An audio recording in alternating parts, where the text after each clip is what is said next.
Madam Chairman, Mr. Sequeira, we have surrendered operational control of our border to Mexican crime cartels. This has been willful, it's been intentional, it's been purposeful by this administration. I continue to just be baffled by my friends across the aisle. Do they live in a fantasy land, in a land of denial, and pretend that it's not happening at the border? That the statistics coming from the administration, that there's been 3 million illegal crossings in a year and a half that are encountered by Border Patrol before they're released, the majority of them into the interior of our country, and then some 800,000 criminal gotaways, the ones who don't want to be taken into our social services, free health care, free education, free travel, with no requirement to appear in court.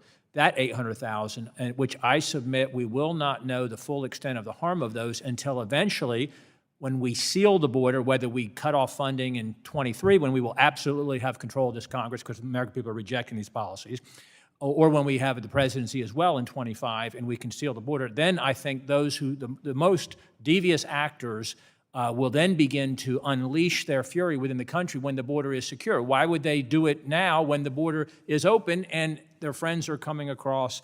And this administration, this majority, apparently does not care. And so while that's going on, at the same time, you know, and of course, record number in May, we had 240,000 illegal crossings that we know, the ones who were encountered. That doesn't count, again, the gotaways that are some estimated in the neighborhood of 15,000 a month or something like that. 10,000 a day now being apprehended, we're told, or encountered. Apprehended sounds like we're turning them back. We're not releasing most of them in the interior of the country. At the same time, and this ties into the H2 discussion, we're growing the welfare state. We have, and as an Assistant Secretary of Labor, I know you can appreciate this, we're growing the welfare state. We've removed the work requirements for subsistence. We're paying more people not to work. We're paying for housing. We're giving more provisions to folks who are not working, making them comfortable doing so. The labor participation rate is down. We've got 10 million open jobs in this country. And despite the Democrat majority's contempt for employers, contempt for small business owners, and their belief that left to themselves, their own devices, they would exploit and abuse their employees, they believe that about H-2As as well. I have met with many farm groups. I've visited many farms and agriculture employers in my district, and they treat these H-2A workers like family.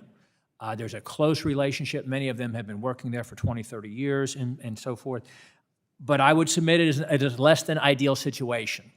My question for you, with the 2 minutes that I have remaining, what can be done, as a former Assistant Secretary of Labor, what can be done to get more Americans working again? What can be done to reverse the decrease in the labor participation rate and incentivize and get more Americans working to fill these jobs so we don't have to rely on H-2 workers? Congressman, that's a great question, probably the most difficult question anybody's going to be asked today. That is something that has stumped social scientists and economists and policymakers in this body and throughout the city and the country. There is undoubtedly a crisis in this country with regard to labor and people who want to work. There are some 12 million jobs available that go unfilled every month. Certainly employers who rely on these programs are frustrated. It used to be that they would get a few U.S. workers who would apply and would work part of the time or a few days and then ultimately quit. Now employers report they can't get any applicants at all. And I, unfortunately... Where did all the people go? It's a great question, and how do they survive day to day, and how do they pay their bills? I don't have the answer to that question. I wish I did. And I don't know who does have the answer to the question, but there is certainly a failure of policy at the local level, state level, federal level, perhaps all of the above, that has created a situation where evidently millions of Americans feel that they don't need to work. And I don't think that that's a good place for America, and it's certainly not a good place for American farms. We're at a crisis on our farms today, and it'll be another generation, and we won't produce our own food. It's going to be produced abroad because some food and some crops require hand labor. And if there's not the labor in this country to do it, it can and is done now, south of the border and Personally, I'd rather have my food grown in the United States where I know what's sprayed on it, how it's harvested, and can track the supply chain. And Well said. Thank you. I yield back.